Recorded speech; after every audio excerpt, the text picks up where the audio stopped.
Sanibonani wey'ngane zakwethu, ake nginibingelela phinde futhi nginamukele kwi-channel ehamba phambili Inkezo.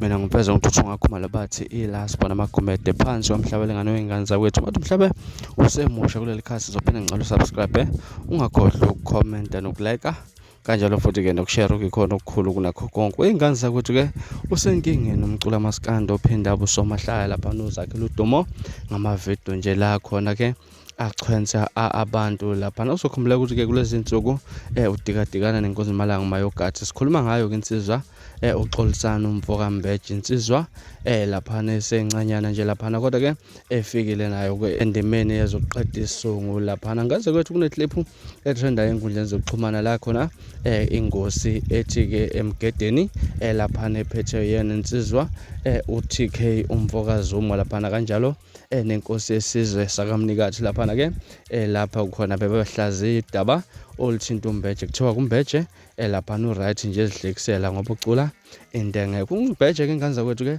unele wezwa le clip wasevuka ukuthi amalangabi laphana-ke ekhala kuyona inkosi yesizwe sakamnikathi ayiphendula laphana ishona akhuluma izinhlamvu ezilumelayo kuyona laphana, isho nokusho ukuthi-ke laphana mangabe sephlanhlatha nje uzomtshela ukuthi-ke ngempela uyanhlanhlatha nje lento ayikhulumayo hayi kuyona. Ngaza kwethu mina ngizokwanda kakhulu-ke ngizokudlalela iclip, kodwa-ke inkosi yesizwe kaMnikathi nayo futhi iphinde yaziphendulela yasethi-ke uMbeje ngathi ubhedela bangabhedela kule game-ke engathi akuhambanga kahle impela.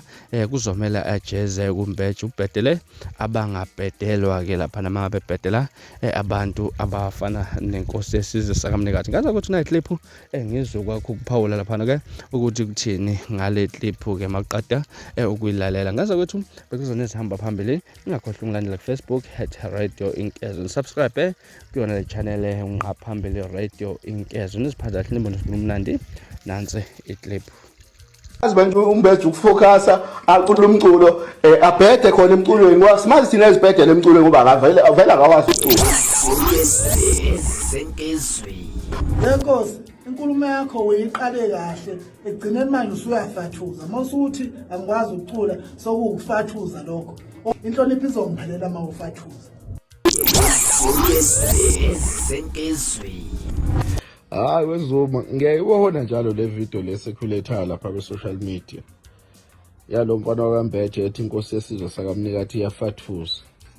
Hayi khuleka, ngizokwenza kube lula nje, kuzomela ahlawule ngoba usedlalele etsheni elifayo.